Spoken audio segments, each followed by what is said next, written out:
There are three numbers that, once you understand how global power truly operates, should make you pause and rethink everything. 12 commercial vessels were seized in a single coordinated move. 40 Russian naval units were deployed simultaneously across three key maritime zones, and an estimated $3 billion worth of global shipping assets now rest under Russia's control. The world's immediate response, especially from Washington, was loud, full of outrage, and layered with threats. But beneath all that noise lies a deeper, more uncomfortable truth, one that few are willing to acknowledge publicly. What happened wasn't a sudden outburst, nor was it an uncalculated escalation. It was strategic, deliberate, and methodically executed. And perhaps the most unsettling detail of all, the strategy didn't originate in Moscow. It was modeled after moves the West has already made. If you want to grasp what just happened, you have to start by looking at Russia's surrounding waters, not as abstract shapes on a political map, but as critical arteries that carry the lifeblood of the global economy. In an operation defined by precision and restraint, Russian naval forces seized liquefied natural gas carriers and oil tankers navigating the Black Sea, the Baltic region, and the Arctic shipping lanes. These weren't obscure ships. They were operated by major Western corporations or sailing under Allied flags. And in every instance, the seizure was backed by legal arguments so complex and deeply technical that teams of Western lawyers are still trying to untangle them. This was no rash decision. It was carefully structured, legally fortified, and anything but improvisational. As expected, Western capitals scrambled. Emergency summits were held, press statements flew out, vague threats of retaliation echoed through diplomatic channels. But for those of us who have spent years watching global foreign policy unfold, something about this episode felt different. The reactions weren't just performative, they were genuinely shocked. The surprise was real, and that's what should worry us most, because it means the world's top strategic analysts missed this even though the signs were right in front of us. This is more than a wake-up call. It's a hard reminder of just how much we've taken for granted. We've grown up believing that international maritime law serves as a protective layer, a global agreement ensuring commercial shipping flows freely and safely. On paper, these rules are vast and detailed, but laws have no teeth unless there's a credible, neutral force willing and able to enforce them. And when that enforcement power is weaponized, the rules themselves don't vanish. They transform into instruments of pressure. To understand how we got here, we need to rewind to late 2022. After Russia's invasion of Ukraine, the West introduced what it proudly declared as the most severe sanctions regime in modern history. Russian banks were cut off from international financial systems. Foreign assets were frozen in multiple jurisdictions. A cap was imposed on Russian oil prices, a policy meant to keep energy flowing globally while restricting Moscow's profits. From Washington's perspective, it looked like a precision strike, economic warfare designed to weaken without provoking direct conflict. But to Moscow, it looked very different. It looked like the West was unilaterally trying to take control of the global energy trade. The message, while rarely said out loud, was unmistakable. Russia could sell its natural resources, but only on terms defined by its geopolitical opponents. This wasn't enforced through dialogue or diplomacy, but through choke points like maritime insurance, port access, and financial networks. In short, the message was clear. Follow the rules or your cargo doesn't move. For nearly 2 years, Russia endured the squeeze, all while working quietly behind the scenes. Exports were rerouted toward Asian markets. Despite skepticism from Western analysts, Russia expanded its Arctic shipping capabilities. Parallel financial channels were developed to bypass traditional Western-controlled institutions. These weren't quick survival maneuvers. They were long-term preparations, a plan to operate in a world where Western approval was no longer needed. And once Moscow was confident those alternatives were mature, the posture shifted. No longer just absorbing blows, Russia began to push back. That shift became crystal clear toward the end of 2024, when the West escalated things again, this time by physically boarding tankers in international waters. These weren't warships, they were commercial vessels. And the official reason? Suspected violations of the oil price cap. In practical terms, what had started as an economic policy was now being enforced through armed intervention. Commercial cargo had morphed from insurance policies and port paperwork into targets of direct physical action by naval authorities, all in the name of compliance. Moscow didn't respond right away.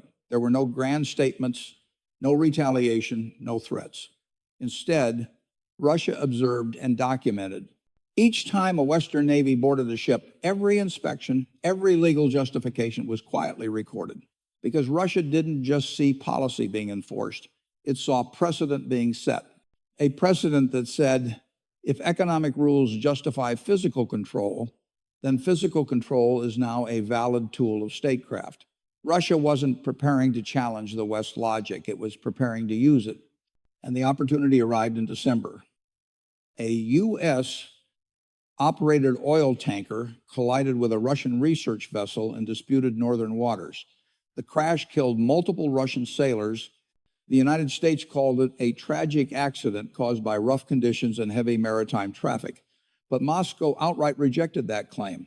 Russian officials accused the tanker of engaging in espionage and demanded it be brought under Russian jurisdiction for investigation.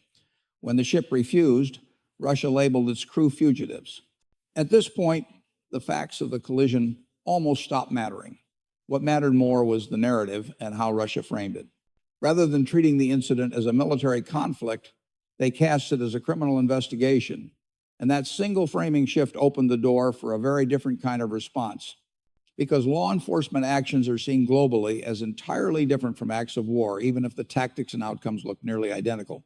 Once that legal foundation was set, Russia initiated its plan with near flawless coordination. Multiple naval units moved in unison across distinct maritime theaters, intercepting and redirecting 12 commercial vessels into Russian-controlled ports. These ships didn't just carry oil and goods, they carried people, hundreds of civilian sailors who suddenly found themselves in legal limbo. They weren't officially labeled as prisoners, but neither were they free to go. Instead, they were reclassified as material witnesses in an active investigation. Overnight, their ability to return home or move freely vanished. None of these men and women had anything to do with the geopolitical maneuvering around them. They had signed up for work, not war, and yet they had become tools of leverage in a strategy far bigger than themselves. What Russia did with these seizures goes far beyond the immediate legal case.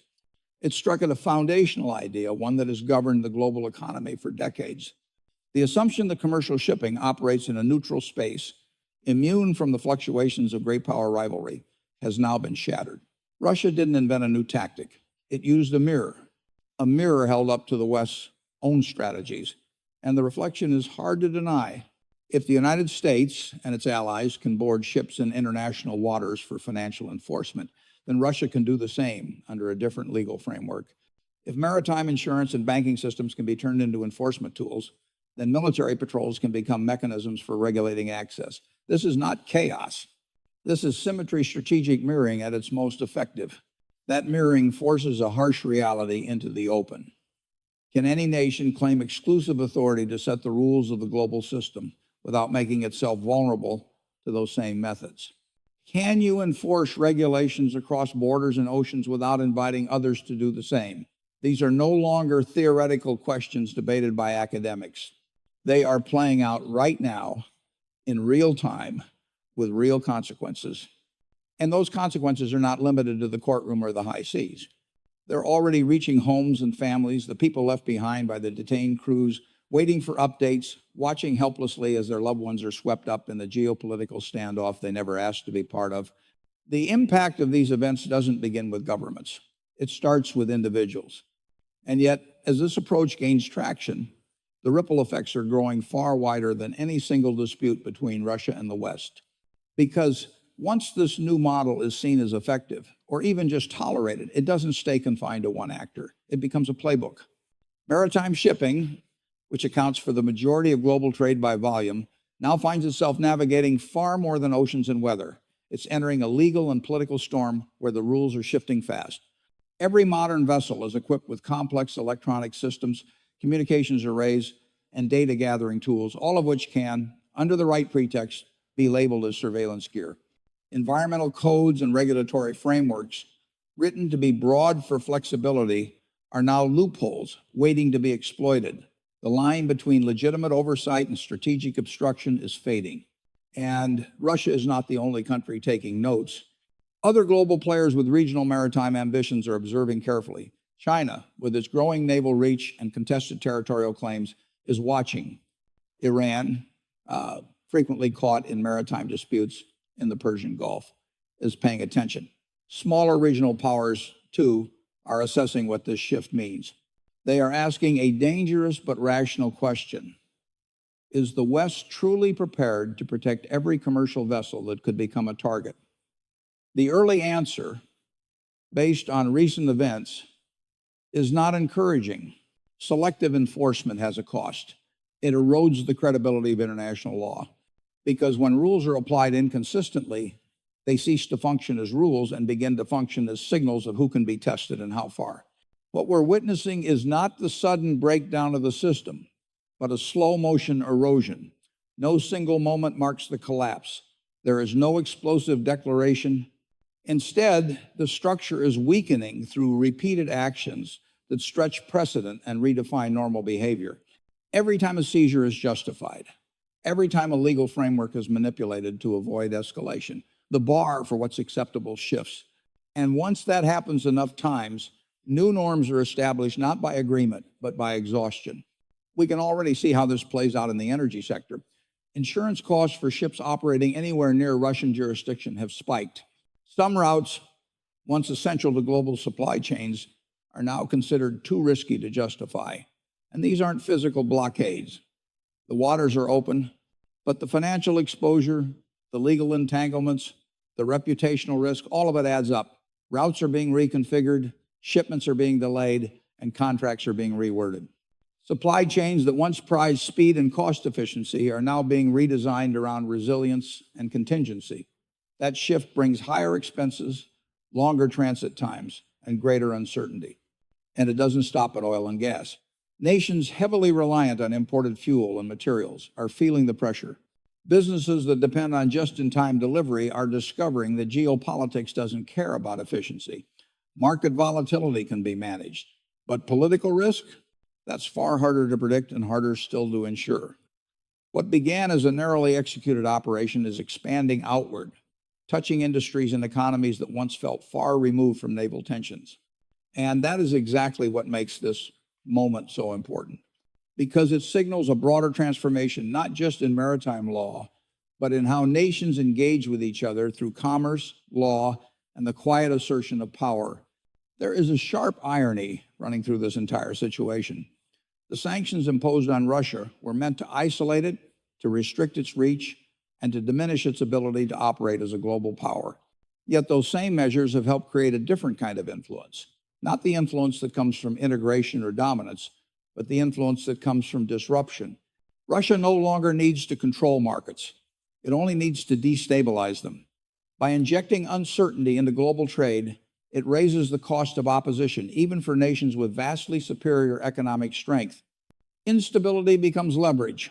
Every delayed shipment, every rerouted tanker, every renegotiated contract quietly reinforces the message that the existing system cannot function smoothly under pressure. This form of power does not rely on sustainability. It thrives on friction. And in a tightly interconnected world, friction spreads quickly. This strategy carries unmistakable signs of weakness. Russia understands it cannot win by playing inside a framework designed by its rivals. So it seeks to weaken the framework itself. It is easier to alter the environment than to dominate within it. Once that environment becomes unpredictable, even stronger actors are forced to react rather than dictate. What should disturb us most is not only what Russia is doing, but how unprepared we were for it. We assumed economic pressure could be applied without provoking physical consequences. We believed we could impose pain at a distance while remaining insulated from retaliation. That assumption was not strategic. It was hopeful. And now, as this reality sets in, it becomes clear that what we are witnessing may only be the beginning of a much wider transformation. That transformation compresses policymakers into a narrowing corridor of options. One path is to accept that seizures, inspections, and coercive enforcement are now permanent features of global trade risks to be managed rather than prevented. The other is to confront the truth that without clearly defined limits, Every major power will interpret authority in ways that serve its own interests. Neither choice preserves the stability that commerce has relied on for decades. Both come with costs that are only now emerging. What makes this moment especially dangerous is that it exists in a gray zone between peace and war. No missiles have been launched, no formal declarations have been issued. Yet ships are being taken, crews are being detained, and billions in assets are immobilized in foreign ports. This ambiguity paralyzes response. Retaliation risks escalation. Restraint risks normalization. And with each passing day, the precedent grows stronger. The world quietly adjusts to the idea that commerce itself is fair game in geopolitical conflict. This creates a profound strategic dilemma. Escorting every commercial vessel with military force is neither practical nor sustainable. But allowing seizures to go unanswered signals that maritime law is optional when power imbalances permit it. Deterrence erodes not through defeat, but through hesitation. Adversaries learn precisely how far they can go without provoking a response, and they adapt. For private industry, the consequences are immediate. Shipping companies, insurers, and logistics firms operate on predictability. Their margins are thin, their models depend on stable assumptions. When those assumptions collapse, so does the logic behind global trade. Companies are already reconsidering which flags they sail under, which ports they trust, and which routes they are willing to risk. These decisions are not political statements. They are survival calculations. And once a route is downgraded or abandoned, it rarely returns. The sailors caught in the middle embody this reality. People who sign contracts for routine voyages now find themselves confined in foreign ports, entangled in legal systems they barely understand. Their families wait in uncertainty, knowing their fate is bound to negotiations occurring far beyond their reach. In this environment, individuals become variables in diplomatic equations, valued less for who they are than for what leverage they represent. This is how neutrality fractures. Global trade depends not only on infrastructure, but on shared expectations of behavior. When those expectations dissolve, trust evaporates. Every ship becomes a potential liability. Every voyage carries political weight. Efficiency gives way to caution. Integration gives way to fragmentation. What is unfolding also exposes a deeper contradiction in Western strategy. Sanctions were meant to demonstrate influence without force, control without confrontation, but once physical enforcement becomes necessary to sustain economic pressure, the boundary between financial policy and military action disappears. That line, once crossed, cannot be easily restored. Others will cross it too, using their own interpretations and tools.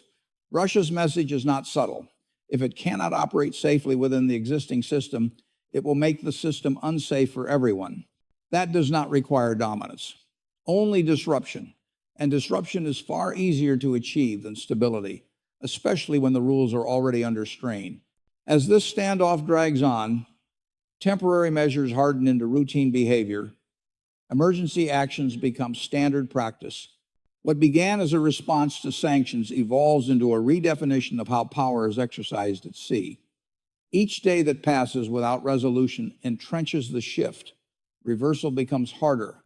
We are approaching a point where delay is itself a decision. Either new norms are negotiated with clear, enforceable limits that apply equally, or the world drifts into an era where trade moves at the mercy of regional power politics. The ships already held in Russian ports are not just bargaining chips. They are warnings. They show where this path leads. And the next stage of this transformation is already forming. The shift that's coming is not one marked by dramatic confrontations or explosive headlines. It's quieter than that, and in many ways, more dangerous. Governments will continue to release statements, hold emergency meetings, and debate public responses. But the actual decisions, the ones that reshape the future of global trade, are being made behind closed doors by people who rarely appear in the spotlight. Insurers, freight companies, energy traders, and logistics planners are now forced to reckon with a world where yesterday's guarantees no longer apply. Contracts once signed with confidence now come with an unspoken caveat. What happens if this cargo suddenly becomes a geopolitical pawn? That single question is beginning to eat away at the foundation of global commerce because international trade does not thrive on idealism. It thrives on predictability.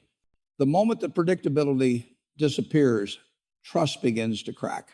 As insurers recalculate premiums, as logistics firms redraw shipping routes, a subtle fragmentation begins to take hold. Trade lanes that once connected continents with efficiency are now being redrawn based on politics rather than geography. Companies are seeking safer routes, even if they cost more or take longer. Neutrality, once a shield for commercial shipping, is starting to look like a liability.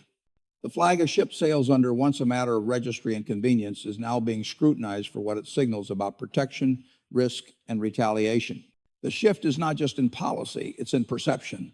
The idea that certain vessels can operate outside the bounds of geopolitical tension is eroding. And as that perception spreads, the structure of global trade begins to change with it. The implications extend far beyond shipping. Every industry connected to trade, from manufacturing to agriculture to tech, is affected. When goods can't move freely, production slows, costs rise, contracts are delayed or broken. Smaller nations, especially those dependent on imports for energy or food, are hit hardest. They face choices they're not equipped to handle. Pay higher premiums for uncertain delivery or face the consequences of shortage and delay.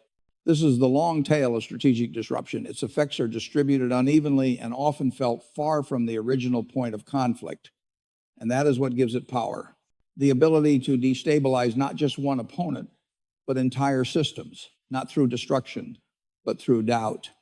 As new norms take shape, they are not being negotiated openly. They're emerging through repeated action. And each time a new precedent is set, whether through a seizure, a delay, or a rerouting, that action becomes easier to repeat. What would have once sparked a diplomatic crisis is now met with weary acceptance. This is how systems don't collapse, but decay, quietly, incrementally, until what once seemed unthinkable becomes just another day at sea. The true danger isn't in any single act, but in the normalization of behavior that erodes the very principles we assumed were untouchable. The global trading system was built on shared assumptions that rules were consistent, that enforcement was neutral, that borders could be crossed without political interference. When those assumptions fade, the entire system enters a phase of slow fragmentation. What's unfolding now is not an accident of circumstance. It is a deliberate evolution, a shift in how nations exert power and how they interpret the rights and responsibilities that come with global influence. And while Russia's actions have drawn headlines, the deeper shift is more structural, a recognition that enforcement, once seen as a stabilizing force, can also be used as a strategic tool. Not all disruptions require guns or bombs. Some only need paperwork, legal language, and enough uncertainty to make commerce feel unsafe. This is a playbook not just for confrontation, but for reshaping the environment in which confrontation takes place. And Russia is not alone in studying this playbook. Other states, especially those with long-standing maritime disputes or economic grievances, are watching carefully. They are learning not only from what Russia has done, but from how the West responds. When enforcement is selective, it invites interpretation. When response is hesitant, it invites replication. The message sent is not one of strength, but of ambiguity. And ambiguity in global rules creates space for all kinds of opportunism. What we're seeing is the emergence of a new kind of conflict, one where the tools are economic, the actions are legal, and the consequences are strategic. It's a war without declarations, fought not on battlefields, but in shipping lanes and insurance contracts, where the winners aren't those with the most firepower, but those who can generate the most uncertainty. The rules of global commerce are being rewritten, not in treaty halls, but in boardrooms and on shipping manifests. Each new cargo contract is now weighed against a growing list of uncertainties. Will this route be open? Will this vessel be boarded? Will this flag invite trouble? These are not academic concerns, they are daily decisions, each one shaping the next chapter of how trade is conducted across oceans. The world is slowly sliding into a state where commerce doesn't just respond to politics, it becomes indistinguishable from it. And the consequences of that shift are only beginning to take form. Neutrality, once the backbone of maritime law, is now a contested concept. Countries that previously stayed out of great power disputes are realizing they may no longer have that option. Even a small country with a minor port may find itself caught between competing systems of enforcement, unable to guarantee safe passage or uninterested in becoming a pawn in larger geopolitical games. And as these tensions continue to escalate beneath the surface, the vessels already sitting in Russian ports serve as silent reminders of where this path can lead. They are not just assets or bargaining chips. They are evidence of a broader transformation, one that doesn't end with them. The question is no longer just what to do about the current seizures, but how to respond to the logic behind them. Because that logic is being tested, and not only by Russia. Other nations are watching to see whether these actions provoke real consequences or are absorbed into the fabric of a new normal. If the seizures stand, they will not remain isolated incidents. They will be replicated, refined, and potentially institutionalized. This is the threshold we now face, the difference between an exceptional moment and a structural change in how the seas are governed. In that light, the absence of a decisive Western response becomes more than a diplomatic failure. It becomes a signal, and signals matter in international relations. They are often stronger than speeches. They shape behavior. They tell others what is tolerated and what isn't. So far, the signal being sent is not one of strength, it's one of uncertainty. And uncertainty is contagious. It spreads through markets, it spreads through alliances, it shapes how countries prepare, how companies invest, and how people think about risk. We are entering a period in which the power to disrupt may be more influential than the power to control. That shift is subtle but profound, and it has already begun. The questions now facing global policymakers are stark and unavoidable. Can maritime law continue to function if it is no longer universally respected? Can commercial shipping remain viable if every voyage must factor in the possibility of detention or seizure? Can a system based on openness survive in an environment defined by suspicion? There are no easy answers, but the clock is ticking. Delay only hardens the new patterns. Each day that passes without recalibrating the balance between enforcement and restraint allows this fragmented world to take deeper root, and the longer we wait to address it, the harder it will be to restore what has been lost, the predictability, the neutrality, the trust. This is not just a maritime issue. It's a global one. It affects trade, security, diplomacy, and the everyday choices of people and businesses around the world. And as this new chapter unfolds, it's clear that the old assumptions can no longer guide us. A new strategic landscape is forming, one shaped not just by power, but by precedent. And every precedent set today will define what is possible tomorrow.